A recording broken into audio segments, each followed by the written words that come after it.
Welcome to the Movement Upgraded podcast. I'm your host, Dr. Jen Hostler, licensed physical therapist and certified strength and mobility coach. Here you can expect to hear about all things movement. The Movement Upgraded podcast is a blend of the science of strength training, rehab, and mobility, mixed with the personal and professional experience to provide you with the steps you need to keep your body pain-free and moving well, so you can do what you love forever.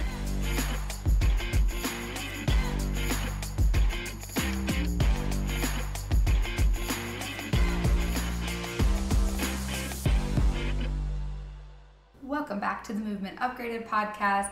This is Dr. Jen, and we have another episode where Dr. Ryan is joining us today. So say hi, Ryan. Hey, everyone. Hopefully I can add to this podcast. I'm excited. You always do. I feel like Ryan always adds, but you always start out saying, I hope I can add something. Yeah, well, I'm more on the quiet side on these podcasts and giving a lot of nonverbal cues to help guide the conversation more than a lot of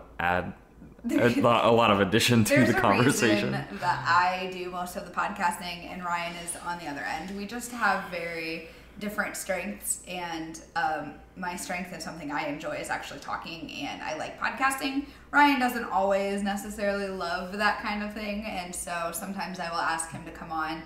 Today I wanted him to come on specifically because this episode is going to be about Movement Upgraded, which is our business together. It's two of us. You just hear more and see more from me, Dr. Jen, but I'm kind of more of the face of Movement Upgraded and everything, but Ryan is definitely like the behind the scenes guy. He takes care of all of the things that I absolutely can't stand in our business, and it really works out for both of us that he is good at that type of thing, and I despise it, nor am I'm not very good at it. So he has to remind me often of billing and things like that because sometimes I forget. So we balance each other out, and today I specifically wanted to bring him on because we're going to talk about the process of Movement Upgraded. So Movement Upgraded is our business, and it started out as mostly like our clinic and our in-person business, and then we realized we kind of didn't want it to just be this building. We wanted it to be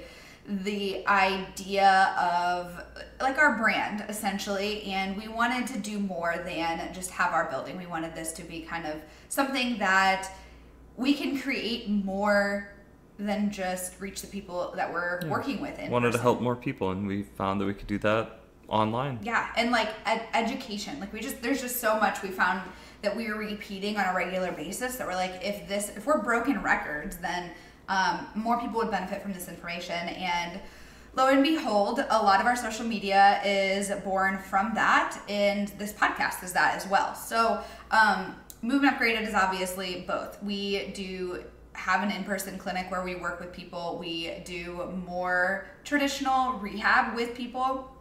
We also bridge the gap between rehab and fitness with people in our clinic. And then the other half of Movement Upgraded is virtual. It's all of our online stuff. So we work with people on a one-on-one basis. It is not rehab. We do not call it rehab. It is mobility training, but it's very similar. The concepts are the same. It's just your starting point and your goal is a little different than if you had an acute injury.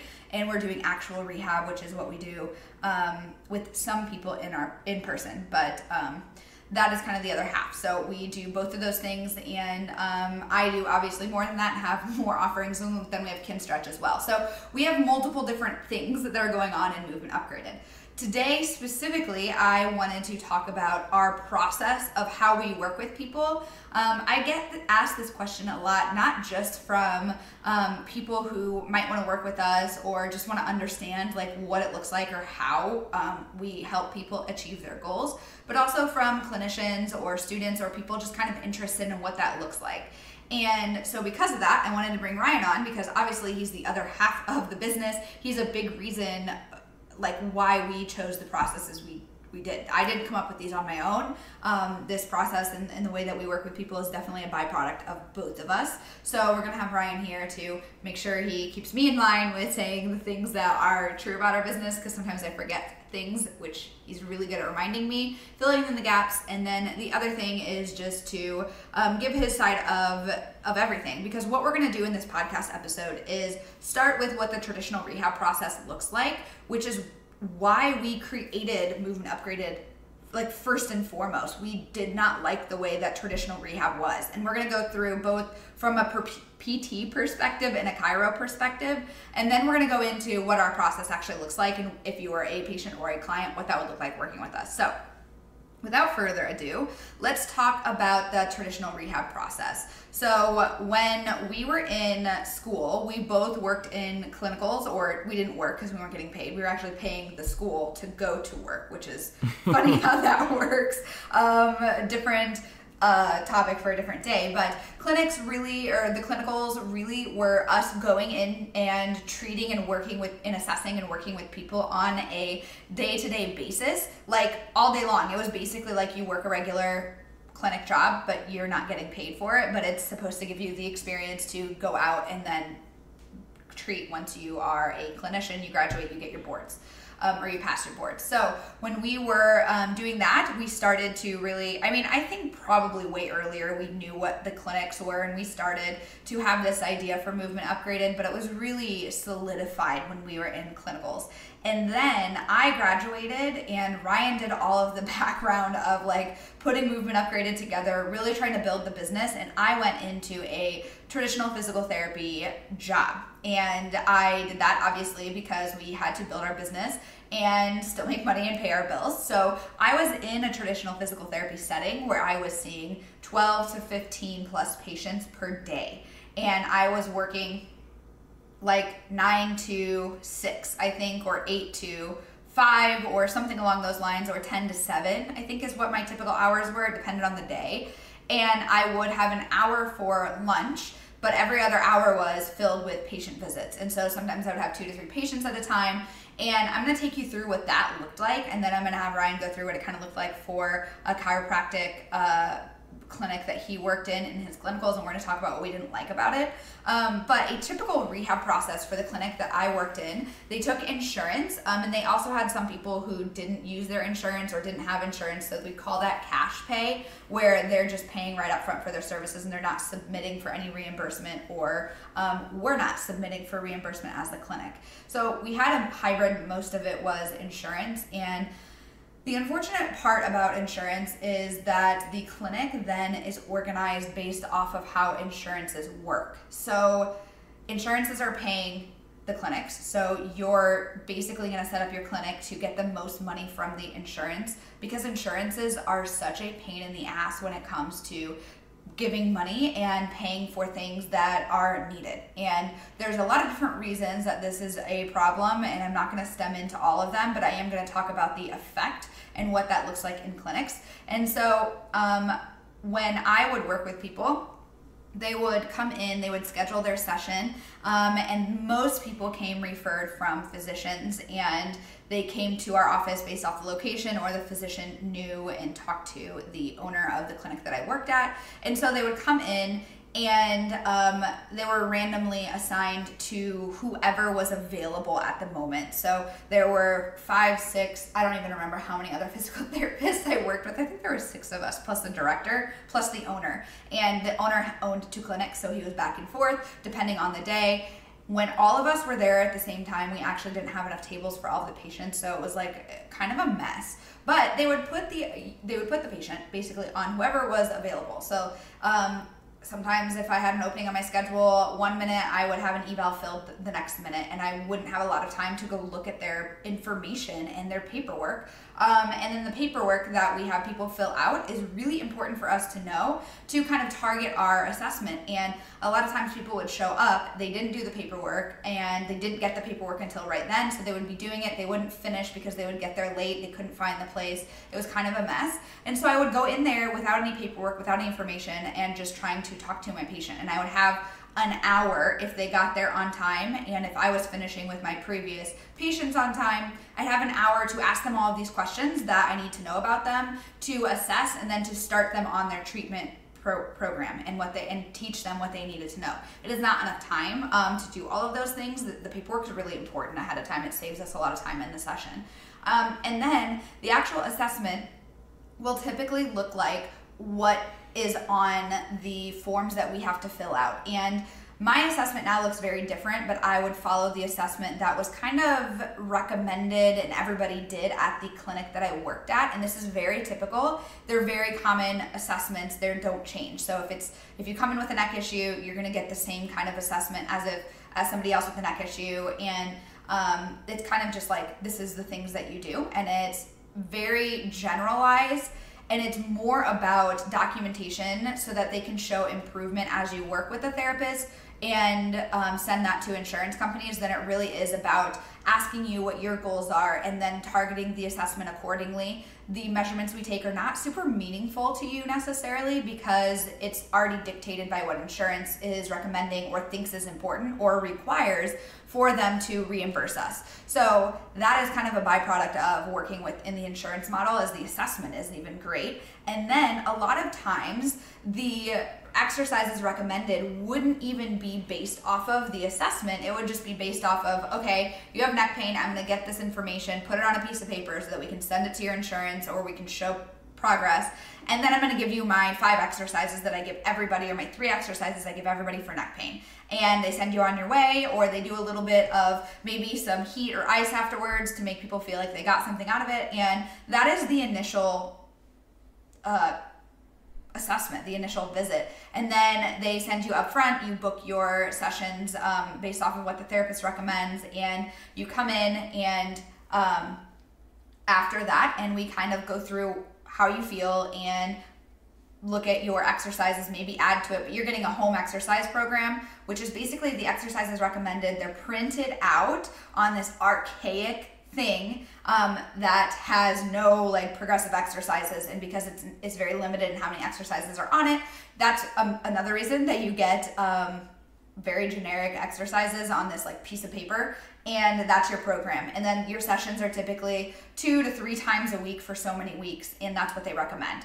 And the way that it's set up is definitely for you to come in, do your exercises, kind of like personal training where your therapist is overseeing them, and then you go home and that's it. And you keep doing that and you keep coming back until they feel like your insurance runs out, and insurance company says we're not paying for it anymore, which most people cannot afford or do not want to pay for their continued services. You just stop going because you get frustrated because things are getting worse or not getting better, you don't feel like you're getting heard, or you try to get your sessions reimbursed and they're not going to. So or the therapist says, you've kind of you're plateaued, or you've reached your goals, or because sometimes that does happen, you do reach your goals, but more often than not, it's the other things. You don't reach your goals, you get frustrated, insurance stops paying. One of those things happen. Or the therapist will say, this is the most you can expect, this is the best you can get. And instead of saying, this is the best that I can get you, they just say, this is the best you can get, which is really unfortunate because it stops people from seeking out somebody else who could get you further. And a lot of people that I see, luckily, some of them have had a therapist that found me and recommended me, which is awesome. And one day if I ever meet that therapist, I'm gonna like high five them because that does not happen very often. Most therapists are just like, that's the best you can get, and you're on your way. And that's really unfortunate, but we usually see people after that. So those are the people we usually see who've gone down that path. So that's the typical rehab process for like a regular insurance clinic, as detailed and as little detailed as I could do. It's just not ideal. It's not centered with you and your goals in mind. There's not a lot of time for the therapist to get to know you. I did forget to mention, when you come back for your sessions and they're overseeing you do these exercises, more often than not, you're doing the exercises on the handout that they already gave you. They're not giving you feedback. They're not asking you what you feel and where you feel it and if it causes any pain. They're not actually showing you like tweaks and ways to do it better, because anybody who's listened to this and had like a really good therapist or worked with a coach in person like really well, or anybody who's worked with me knows that like small little tweaks can make a huge difference in the effect of how we feel it and the adaptations that we get. And also, you're usually in the clinic in a big open room, like a big gym, and that therapist is also working with 1 or 2 other people. So you're basically in a group session, and this is really doing a disservice for you, because I don't know a single other healthcare provider who's allowed to treat multiple patients at once. The other thing that also happens is instead of seeing the physical therapist that you worked with initially, you might be put on a different physical therapist schedule. Somebody who doesn't know you, doesn't know your history, and doesn't really have time to go through that and see that, because you might get moved around. That happened to me a lot. People would get moved around and on my schedule, and next thing I know, I have a patient that I don't know anything about, and I have to look this up while I'm treating them, which I fed into why I needed to expedite my way out of this clinic, because I did not feel like it was ethical and fair to the clients and patients that I was working with. Or you might get put with a physical therapy assistant. So you start with the physical therapist, you work with a PTA after, or you might not even work with a PTA, you're gonna work with a tech who is not even really trained. Sometimes that can work, like a PTA after the physical therapist. Like sometimes that works really well if they have the system set up, but most insurance clinics, it's not that way. You're just kind of bounced back from person to person, and it's not very personable. It's just like not a good situation. And hopefully you're kind of, if you've already had an experience, you're listening to this, you're like, yep, that's definitely my experience. If that's you, I'm really sorry. That's not how I think physical therapy should be. I don't really understand how they're getting away with this, other than it's just the norm and that is the way it is.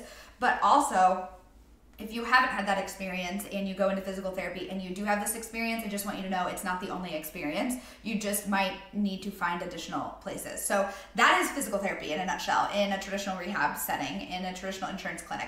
I'm gonna let Ryan kind of chat, and I'm gonna take a break from my voice and let him tell you what it's very similar. It's similar in chiropractic, but a little bit different, because chiropractors are not necessarily in the clinic that he worked in, or not worked in, but like did your clinicals in. It's not rehab oriented as much. They are set up differently because chiropractors are slightly different. So I'm gonna let him kind of take over and tell what that process looks like. Let me start by saying, like, I actually think that my clinical experience as a chiropractic student was probably not typical. Not the typical chiro office. Yes, because I do think that we had a little bit more leeway in what we were able to do as students. Although, that being said, like, we still had certain numbers that we had to achieve to graduate. Like, we had to have a certain amount of adjustments. So, like, every single patient that we were seeing in our clinical basically had to get an adjustment because we needed to achieve those certain numbers to then graduate.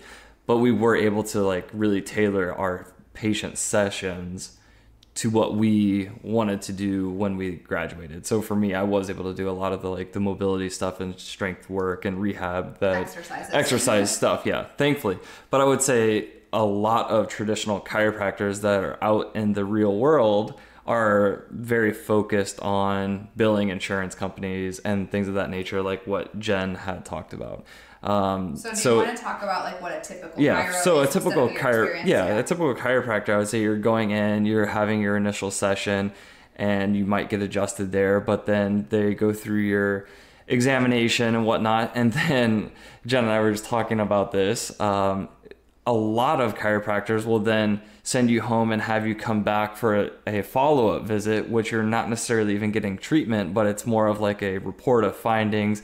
You're bringing in your significant other, and let's have the financial talk to make sure that you're a good patient for the long term, because they want to lock you into like this long treatment plan, we want to essentially. See you 3 times a week for 12 weeks, and then 2 times a week for the rest of your life, basically. Like, that's literally something like. And I do think a lot of chiropractors are moving away from that, but at the same time, the vast majority of the people that are coming into our office have some sort of experience with this. So I would say it's still very, very prevalent. And exactly what Jen said, like you have your initial assessment. They say, okay, I want you to come back in a couple of days for a report of findings, bring your significant other. We're going to talk about finances and how I can help you moving forward. And it's literally what she said, 3 times a week for 4 weeks. Then we're going to drop you down to 2 times a week for 4 weeks. And then on a monthly basis, 1 time a month for essentially the rest of your life. And if you're lucky, you have some sort of exercise within any of those sessions. Now, Jen's going to add, but I'm going to come right back to this. I feel like I just want to highlight that the things that they do where they're bringing the significant other in and they're really talking about the report of findings, like, is really very I don't know if I want to use the word sneaky, but like it's a very like quote unquote smart business move. It is. And chiropractors and the way that their offices are set up is business wise. In physical therapy, I'd say the way the offices are set up is very much insurance based wise. Chiropractors are just really good at getting people to come in and stick around because the way they set things up is to keep people around to make money off of them. And I think that might sound really aggressive and harsh to people, and it's just the unfortunate truth. We're very much about that here. Also, I'm an Enneagram 8, so I just think that's the way I am. But I just wanted to highlight that the reason that they bring the spouse in, they talk about finances, it's just, it feels very predatory to me, which I think is very unethical. And if you go to a chiropractor and you're listening to this and that's what they do, they may be a nice chiropractor, so this doesn't mean anything about them, but the system and the things that they've inherited from the way that chiropractic work is, just tells me that they may not have your best interests in mind, so it may be worth finding another provider. I would say those things are kind of like yellow flags. If they're doing an x-ray right away and telling you that they're going to look into your posture and give you this report of findings and set that up and have your significant other come in, like that is not because they want to build this really great support system for you, even though they might tell you that. It's more because they want to make sure that the significant other isn't going to get mad at you for spending too much money. It is a monetary, like very predatory thing. So I think it's really messed up, and that's why I wanted to highlight it. Mm-hmm. So that is the typical chiropractic office. And we don't do that. One of the chiropractors that I did work for in undergrad as a, internship, he saw people every 3 minutes. Can you imagine that? You will go into this chiropractor's office and you have 3 minutes scheduled with this guy. So if you can imagine what you're getting done in a 3-minute appointment with a chiropractor, and I'm not saying every chiropractor is this way, but a lot of chiropractors schedule people back to back to back. So you can fit a lot of patients in your schedule on a day when you're only seeing them for 3 minutes. So in my experience interning for this guy, it was you to your appointment, you walk into your room, you're laying face down on the table, he comes in, hey Ryan, how are you doing? Crack, crack, crack all the way up and down your spine, flips you over, cracks your neck, flips you on your side, bangs your back into the table on each side, and then you're on your way. We're not going to ask you how you're doing, how you felt after the last session, how your symptoms have been, how your life is. Like none of the things that really matter in actually creating a plan to help you tackle your goals. Nope, come in and I'm the dictator and I can tell you if your back is out of alignment and I'm going to put it back and I'm going to fix you and you can go back on your way. I think this is a very attractive type of thing to most people because it's simple and people our brains love simplicity. It makes things so much easier, but we know life doesn't exist that way. But also people are like, I'm off the hook. I don't have to do anything. This is great. I can come in. And again, that's because it makes it easy and simple, and that's great. And I think it's hard for chiropractors also because it is a great business model, so it is a guaranteed way to make money, and we all have to support ourselves. And with student loans, I totally understand why they fall for that. But also, it simplifies things. Like it's way less energy for them to just crack people than to have to communicate with people and see what's going on and talk about the nuance and educate. Like that's exhausting. So a lot of the problem with this is just our human tendency towards ease. And I always like to start with saying people who run their offices this way are not necessarily evil, and we shouldn't just be angry. But I think it's just really important to be very intelligent, smart consumers and to know if this is your goal. If your goal is to be active, to get better, and to finally tackle some sort of tendinopathy or chronic nagging pain, likely you're gonna need something more. You're gonna then just a clinician fixing you on a table spending 3 minutes. That's just absurd. Yep. And the only other thing that he really did within those 3 minutes was active release technique, ART, as some people might know it. Yeah, pin and stretch. And you can imagine what you're really going to be getting done in 3 minutes, let alone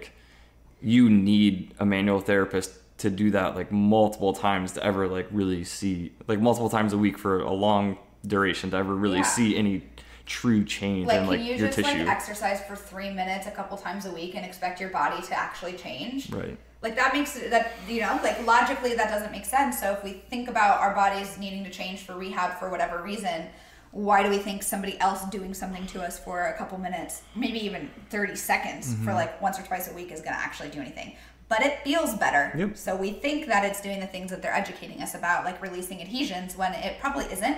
It's just making us feel better, which is valuable, by the way, but it's also, it's in and of itself isn't going to help you get to your goals, right? That's what I'm always going to go back to. Yep. If your goal is to move better, to feel better, to have the physical freedom and the physical capacities and preparedness you need for the chosen activities of your life, have less injuries, be able to do more with your body, then that is movement. It's going to be a movement thing. And maybe some sleep hygiene, some other stuff that we'll talk about later, but like also it's just not somebody doing something for a couple of minutes. Yep. And I think if you do find a good chiropractor, they are incorporating some sort of movement and exercise, but the vast majority of them, like I just saw a patient yesterday and he literally told me that it took him nagging to his chiropractor 2 months before he finally gave him a handout of exercises. 2 months. Like if you aren't getting exercises like on your first or second session with that chiropractor, you should probably be looking for somebody else to help you out. And I unfortunately think that a lot of chiropractors, they kind of like, I got this off of my chest type of thing. Like they will give you exercises and then hope that you do them. Like, oh, I got it off my chest. I know you actually need to be doing these exercises. I checked the box. Yep. Now, if they don't do it, it's on them. And I think that a lot of chiropractors still do that. Unfortunately, I don't think they have the knowledge or expertise or skill set to actually coach movement and coach humans to do anything. Like adding exercises is a behavior change, which means we have to coach you. It's basically like going in through fitness and doing fitness coaching. It requires a lot of emotional intelligence and the ability to communicate, motivational interviewing, talking about like what you're capable, what you have the ability to do, making sure that you can feel it. Like just coaching movement is a skill. And honestly, a lot of clinicians just don't have that because they don't have the time, the ability, or they don't work in a place that's set up to allow them to develop those skills. So just keep that in mind as well. An adjustment's fine if you get them, by the way. They're not bad. It's just they aren't going to solve things the way that you probably think they are. They do make you feel better. They have some release of endorphins. They do have some relaxation benefits, like for 20 minutes or so afterwards. They're really great if they are followed up with movement, but they are definitely not the big egg, and you can do a lot even without adjustments. They just are like a little, I don't know, it's like if you have like a cookie that tastes amazing, but you like want to put like M&Ms in the cookie to make it taste even more amazing. It's just like something that like adds to it, but your cookie is already great by itself. So like you'll already get the goal, achieve the goal with exercise. It just might help you get there faster, or it might help you feel a little bit better through the process, but not the answer by itself. Yep. It's not the cookie, for lack of a better word. So I think that's most of the gist of those traditional models. Let's move into how we do things differently, or like what it looks like in Movement Upgraded. Let's do it. So when you come to, if you were to come to work with us, or how we set things up, the first and most important thing to begin with is our paperwork. It is very annoying because it takes a while to fill out. It's pretty extensive, but it really helps us get a very good picture of what's going on. So when we actually sit down in the assessment with people, we spend a little bit less time asking these questions that you can basically kind of have the opportunity to write about. And then we can ask further questions where you can now talk about it and have a little bit more in depth of the things that are important. So it helps us prioritize what's important to get to know you a little bit better. And really, I think the like secret sauce in working with people in our clinic and the way that we do things is our ability to get to know the people we work with, because the more that we get to know you and work with you closer, the more we are able to prioritize what's important, the better we can pick up on things that we're like, okay, now we know you, we know your lifestyle, we know a lot of things going on, we know how your body is. Once we know those things, it's like way easier for us to prioritize what's important or to give more specific advice. So the quicker that we can get there, the often better we're able to find the path that's going to get you to your goals. So That is the intake paperwork. Yeah, so she didn't specifically say this, but the intake paperwork is completed before you even see us. Oh, yeah. It's online, too, which is really helpful. No printing it out. It's 2022. I cannot believe doctors' offices, like, don't do things electronically and paperless. So, but that's like our start process is the paperwork, which is like really we have annoying. a really great thorough understanding of who you are before you even walk in our door because the paperwork is already completed. If you approach it intentionally. Obviously, if you just kind of like half-ass it, which we've had people do that before, it ends up we just come back to the paperwork and I ask you more questions, and then we have to spend more time in the assessment, which is just sometimes what happens. But like if people can put the effort into it up front, it's always better. It's kind of like how everything is, right? The more you can put effort-wise up front, the better off you're going to be. The more time you save in the long run. So when it comes to the actual assessment of working with people, how does that work? Very, very generic question because everybody is a little bit different, right? Like it's not like the traditional assessment that you're going to get from a PT where I have this already generated paper form that I'm just going down the list and making sure I check off all of these boxes and all of these assessments. It's very individual to you as the individual right in front of us and what they need. And it's going to look like, sure, us having you get on a table and us look at individual ranges of motion and some physical orthopedic tests and things of that nature. But for the most part, it's tailoring that assessment to what your goals are and us watching you move and then do things related to those goals. Yeah, I think what's important to understand is the assessment is just a way for us to establish a starting point. So I need to talk to you to figure out what your goals are, what's important to you. Because sometimes people come in and they're like, I have like 10,000 things wrong with me and I want to do 18 different things. And I'm like, prioritizing. Okay, well, I have to prioritize. We cannot be targeting multiple things. In my experience, I've tried to work on a few things at once with people and sometimes it's just too much. Because it's a lot of, like the rehab process is a lot of work.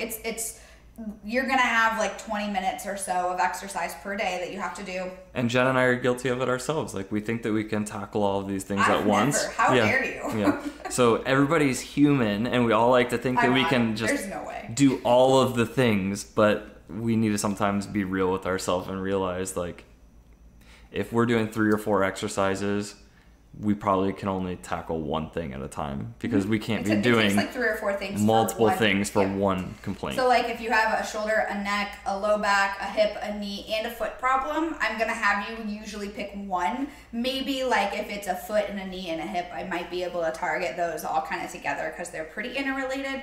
But every single like body part area is like usually going to need a handful of exercises. Maybe it will be less likely if you start and are already doing your cars daily. That does get you like very far ahead and we can really get into it. But if you don't do your cars, that's where we start. So it's definitely going to feel like a lot because we start with cars, right? And then other things. And as much as we talk about cars, like I don't know if I've really ever had somebody walk in to the office in person who's like, I've been doing cars. Like, it just doesn't happen. As much as we talk about this, you need to do them. I've had a handful of people, but they'll be like, oh, I kind of do them on and off, right? I'm not super consistent. They get way more consistent when we work together and they start to know how to do them. They get a little bit of coaching. But in our assessment, back to that before we get off on that tangent, basically what I want to highlight in our assessment is we have to get the starting point, right? And that's the goals and prioritizing what we're going to tackle first. And like figure out basically what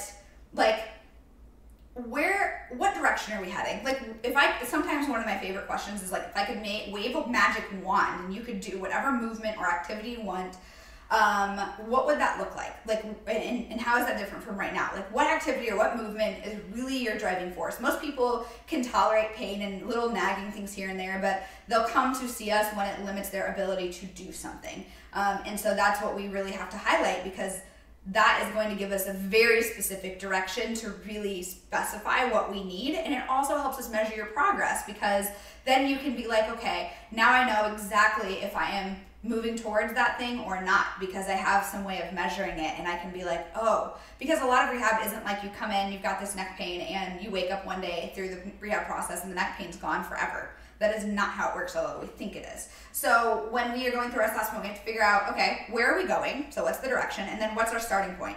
The starting point is going to be the actual assessment, but the where are we heading really is the first part of our assessment where we're talking to you. And the further I get in practice, and I'm sure Ryan could agree too, the more I talk to the people that I work with, and this goes for in-person and virtual. So in person, obviously, we're going to talk. In virtual, we're going to talk for a while. In person, then we move on to the top tier, like basic foundation of our assessment, which for both of us usually looks like some version of CARS to get an idea of what your global movement is. What do you have control? What's your body awareness? Then we break it down into more specifics based on your goals and your issues. And virtually this looks like, obviously I can't move your body with my hands, but it still is going to look like CARS, and then it's going to look like some variation of the same thing I would do in my office, tailored to what it is you want to get better at and or what you're struggling with. And as we're going through this, we're not just like assessing you and not talking to you. We are assessing you, we're moving you, we're asking you what you feel in these positions. We are telling you, hey, I asked you to move your hip and your spine just like moved all over the place. And they'll be like, I didn't feel that. And then something I do, I think you might do that, I don't know, but is record them sometimes so they can see it. And I'll be like, look, this is what I see. And they'll be like, oh my gosh. And if you want to understand how that process is, go check out the podcast episode of the 4 stages of learning a movement skill, because I talk about how basically in the assessment we take people from the initial stage of like not knowing anything about their compensations or how they're moving to being able to see it and feel it. And that's like the first step. That's what we're doing in the assessment. And then we're really getting to know you, because it's not just like your goals and where you are. It's also, okay, I want to know what your sleep is like, what your stress is like. And we have questions in our intake forms about those, but those are what affect your ability to recover and make the adaptations. Like it's what affects our, when we exercise and give you exercises, we're stressing your body, and then your body makes those adaptations when you rest. If you are not fueling properly, sleeping well, managing your stress, you're not going to be able to adapt very well, and that's going to affect your ability to progress. Those things also affect your pain levels too, so it will affect your ability to feel better. And so sometimes we spend a great deal of time talking about that. Sometimes we spend a great deal of time in the assessment talking about the things that you've been told by other healthcare providers and helping you understand that maybe those are not as accurate or helpful explanations of what you're going through. And sometimes that's a very large part of the assessment. I know that Ryan will agree with that, but we're educating. Like it's a lot of talking in that assessment so you can understand what's going on. And then at the very end, we usually explain, here's how we're gonna do things. These are the beginnings of your program. I rarely get through my full assessment on the assessment day, by the way. I don't schedule more than an hour. As of now, I may be changing that virtually, just because I think it might be more helpful virtually. But in my sessions, in assessments for both of us, they're just an hour where we're getting to know you, talking, trying to get you started on things. And I had originally thought maybe we should move that up to 90 minutes or even like a 2-hour thing. But I feel like that's too much information. It's too overwhelming. And really, we just want to get you started in that assessment. I want to get you feeling like empowered and get you started. And my goal is for you very often to leave my office feeling like you have some hope, that you have a direction of somewhere to go. Because a lot of people feel like very disheartened and down by the time they get to our office, because they're like, people have told me so many things about I'm not going to get better, or I have this or that. But then they come in, they talk to us, and they're like, oh, you mean all of these things are like my limitations and I can do something about them? Like I can affect change on all of that? Like that's what we do. Like your assessment shouldn't be, here's all the things you suck at, right? Sometimes I will use language like your hip sucks. Like honestly it does. And I only do that with specific people, but like it's a starting point. I will always remind people, like, if you don't have a hip or your hip mobility is like really stiff and you're limited, that is a great opportunity for us to make improvements. If you don't feel good and your hip sucks, will just make your hip not suck anymore, and imagine how much better you can feel. If people come in my office and I can't find any limitations and they have all these issues, that's more of a problem than the things that I find that are limiting them. And so it's really important that you feel very empowered in your assessment process, that you don't feel like people and your clinicians pointing out all the things you're doing wrong, that it's more like, hey, this is not as much as you probably need. If we improve it just a little bit, you'll probably feel a lot better. So let's work on this thing. That's essentially kind of how it is. Would you say that's kind of how it is too? Yes. For you? I also don't give like a diagnosis at the end. I give an explanation of the what you have going on. And the best kind of, I would call it a theory hypothesis of what's contributing to it and what we're going to tackle to improve it. I do the same. Yeah.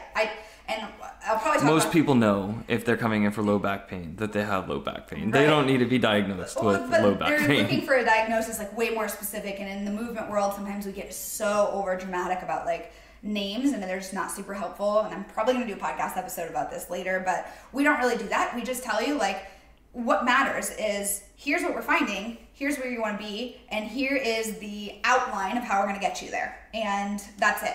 That's the assessment process. Like then after that, we're usually telling them, we usually see people more frequently up front because there's a lot of coaching. They come back in for their sessions and we're asking them, how did it go? Mm-hmm. How did you feel? Did anything get flared up? We want to make sure that your program isn't, one, pissing things off or sensitizing things or making you feel worse, because guess what? Sometimes that happens because we're not magicians. We cannot look at your body and be like, I know exactly how many sets and reps and how much time you should be doing this exercise before it'll be painful. The only way we can find that out is trial and error and understanding how your body responds. So we kind of figure that out in the session, but sometimes afterwards we don't. Also, when you're doing the exercise at home, sometimes you're not doing it in ways that we want you to. So sometimes we have to be a little bit more nuanced and specific about the quality or the way you're doing the movement. So then the next time you come in, we talk to you, we coach you through it again. How many times do you feel like we have to coach people through things sometimes? More than I'd like, because I feel like we do really well with coaching, but it's hard for some people to grasp things and fully understand it on their own. Yeah, that's what I mean. I think people expect to master an exercise or a movement when they come in initially, and then my type A personality friends who come in, which is a lot of our clients, they get really mad that they're not good at something right away. It's like, I don't know why you would think that. Like, do you expect to play basketball like LeBron when you just like pick up a basketball? Like, personally, yes, I do, and we're working on it. Not really. I'm not good at basketball, especially pool basketball.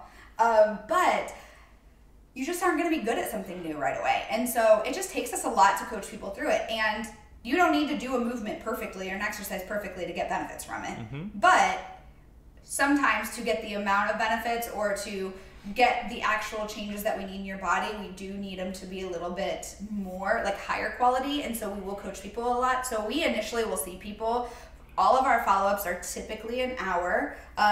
Occasionally 30 minutes, but very rarely do we do that because we usually take the first 15 minutes to talk about how things went. How are you feeling? How is your exercises going? If you weren't consistent with them at all, you didn't do them, then we got to talk about why, and we're not going to shame you because you're a human, but we want to know, like, okay, did you think that you needed to do all 5 exercises at once? Did you think that you didn't know which ones were most important?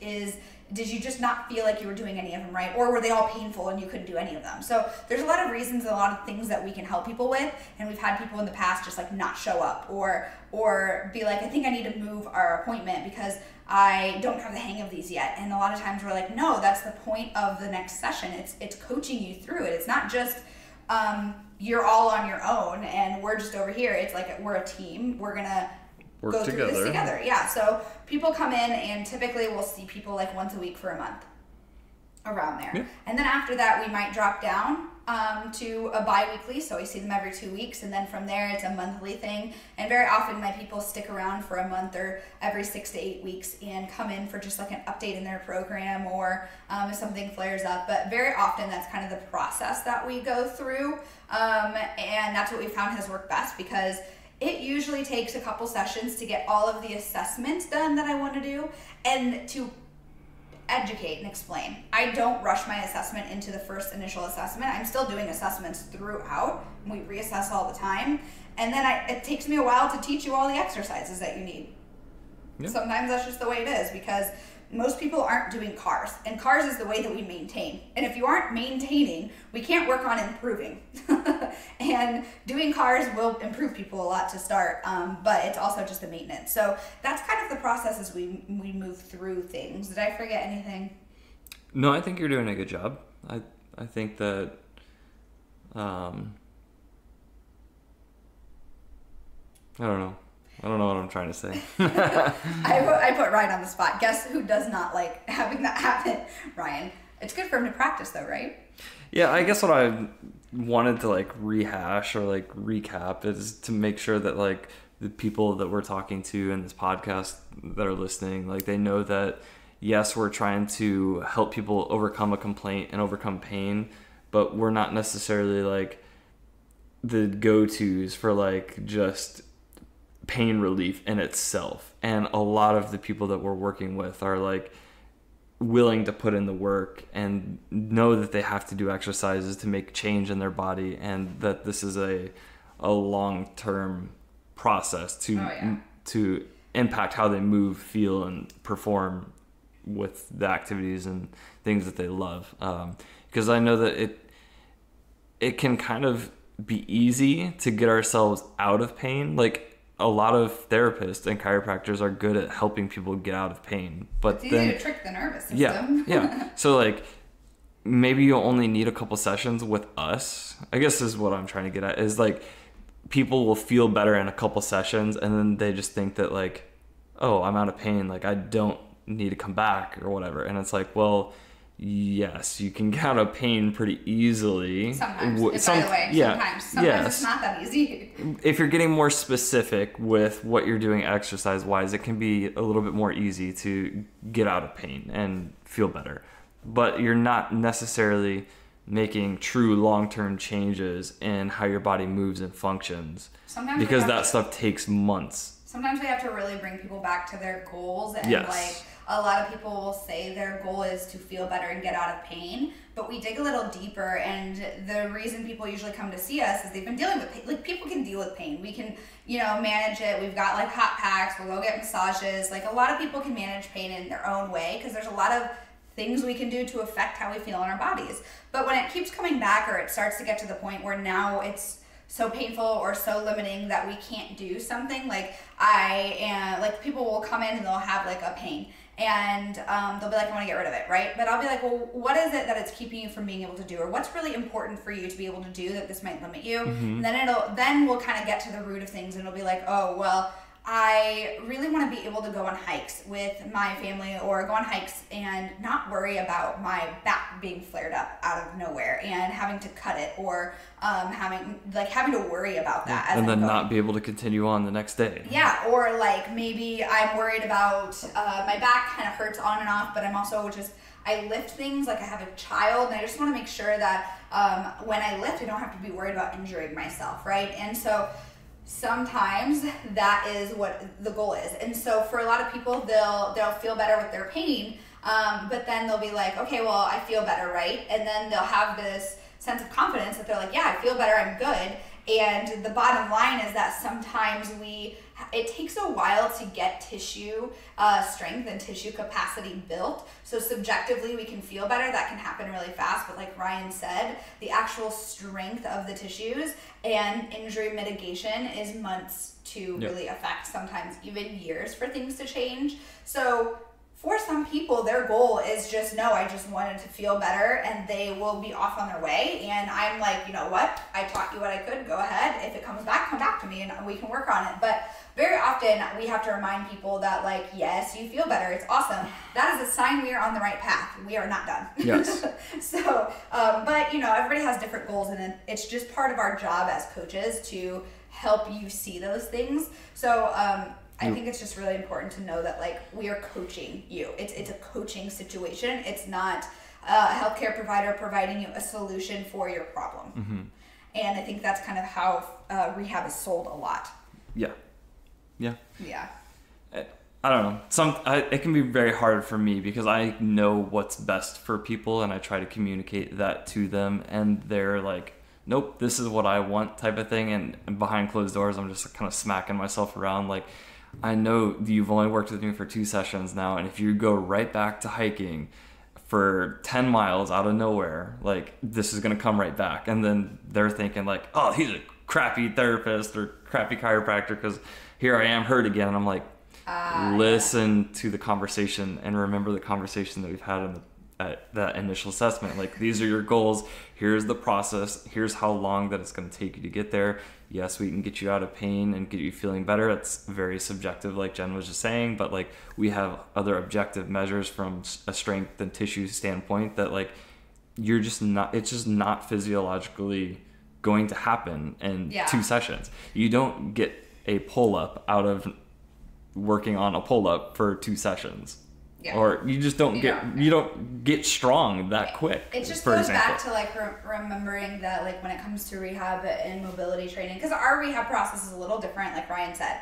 The people that we work with, that we are good at working with, that typically come to see us, that work best with us, are the people who have something that's holding them back from their activities, and they are active or want to be more active, but they can't because their body kind of holds them back a little bit. So this is not typically going to be somebody who's like got this acute ankle sprain, although some of our people do end up with acute ankle sprains and come to see us because we are already working with them. But it's not, or they just like threw their back out and they need to feel better real quick. We are with the people who like, people come to see us after they've gone through that acute stage and they're really wanting to get back into the things they want. And because of that, the way that we have our process set up and the way that we work with people is just a little different.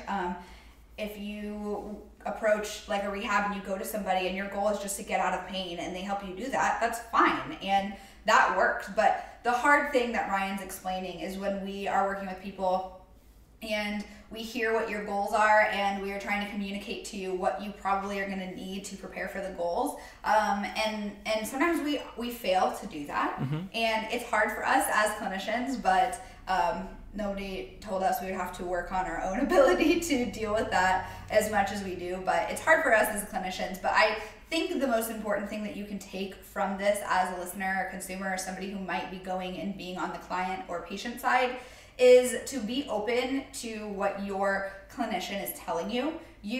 Ryan said something that I want to highlight. He said that he knows better than his patients, which we have to be careful about saying that. I'm just going to highlight it because I want to make sure that you know your body best, and like you are going to have to advocate for yourself. And sometimes a clinician, like a chiropractor, might want to keep you around, and so like you do have to be careful and like understanding that. But if you are working with somebody that you really vibe with and have a good relationship with, really pick their brain and ask them what they're talking about. Because I think if you understood sometimes a little bit better, if we had more open minds about, okay, I feel this way, like I feel like I'm prepared, I would like to just kind of go back to things, just communicate that and then be open with what your clinician might say, because very often what we see as clinicians and understand is very different than the lens through which you look at when you look at an activity. And you just think you're ready to go hiking because you feel better, but we look at your knee and we're like, you can't even do a split squat without pain.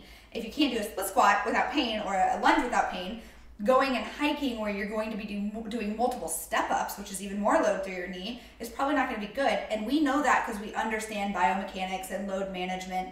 Those are things that you aren't an expert in. And so I think it's just really important to be open to your clinician and then ask questions. Like my patients and clients will ask so many questions sometimes. And I'm going to interrupt there. Like 9 times out of 10, you and I, if somebody were to ask us, like, can I go back to doing something? We're not going to tell you most of the time, no, don't do this. For sure. We're going to tell you, yeah, go ahead and try it out. We would recommend like slowly getting back into it. Maybe instead of a 10-mile hike, you're going to do half of that. Yes. And then see how it goes. And if you do have a little bit of a setback, knowing where you're currently at, it's kind of expected, but it's not like gonna derail you. Like you're not back to square one, most likely. You're just gonna have to kind of pick back up and just like get back on track, and we'll adjust as needed. That's like the definition of load management. Yeah. Like titrating your load. Exactly.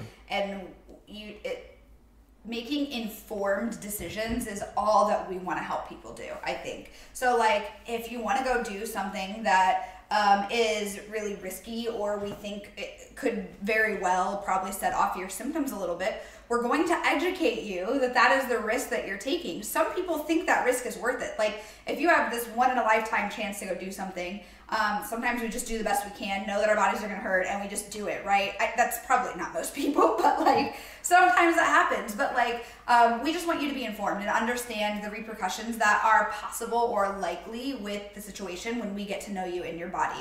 And this is why rehab is so much beyond just like the program that you get. It's like all of these things. And sometimes our sessions will be talking a lot, and it's like, people are like, well, physical therapy or rehab should be physical and like all of that, and it should, but like our sessions, our coaching sessions are very often a lot of talking and kind of communicating what the person wants to do or get better at, and then us communicating why that isn't the best idea, or how we can get you to do the thing that you want to do in a way that's going to not set you back and not like be miserable for in pain, or get you to do a thing that you want to do and not have you feel pain at all. So we're not like pulling ourselves backwards in the rehab process, essentially. So a lot of rehab is just like a lot of communication and coaching and getting you to get on a program, but also like helping you facilitate that program and then adjust things in your life and understanding how to approach things. And there's so much that goes on, and that is why we have the way that we have our clinic set up, where we don't take insurance. Like, we don't even deal with insurance. Is not like a word in our office. People can in the clinic, in person, and virtual, we don't do any rehab online. We only do mobility training. But when we work with people, they can submit like a super bill and they can deal with the insurance, but we don't, because I don't want to set my clinic up in a way that was the traditional rehab setting like we were talking about, or the chiro setting that Ryan was discussing. It's just not going to put you first. And if I was working in a traditional clinic, I couldn't talk to you for very long, because that is going to be 15, 20, 30 minutes of talking. We can't bill for that. The therapist, insurance will not give money for that. They don't think that's valuable, or they don't think that is something they would reimburse for therapy. And so that is like another example of why like insurance is just crappy. And why we set up Move and Upgrade the way that we did. We have our appointments are set up, they're 60 minutes, and we just spend them however we need to help you get to your session. Sometimes it looks like going through the program and progressing it and sending you on your way. Sometimes it looks like reviewing your program again and coaching you through how to do it better, which is very much a lot of our sessions. Sometimes it's going through, you have your program and doing things that you can't do on your own. I don't do a lot of manual, like hands-on massage or mobilizations. I do them sometimes, very rarely, when my patients are like flared up or something, but I don't see people as frequently enough, or people who have such significant flare-ups that we have to do much. Instead, I do a lot of like manual resisted type of movement. So I will put people into positions and we'll do exercise where I'm resisting them and they're working really hard. And a lot of my clients are like, why is this so hard? I'm just moving my own leg. Like, it's crazy. But those are what our sessions look like. And we're talking and educating and really just kind of working on this journey together. And I think that is just, it's really cool that we get to do that.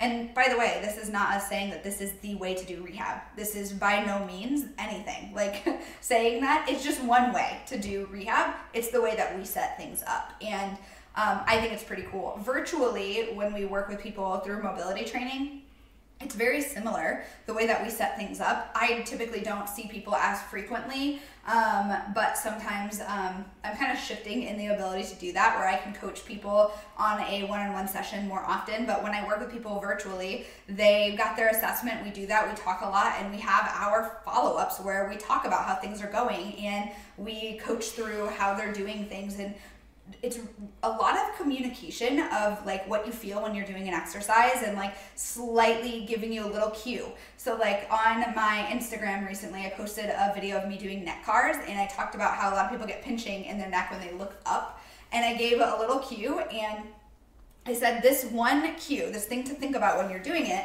changes a lot of the times what people feel. It's like, it's a completely different movement. And I had like a handful of comments that were like, wow, this is completely different. Like, it really does change things. And that's what we're doing when we're coaching people. It's very nuanced, and I love that I get to do that, and I never got to do that in my old setting.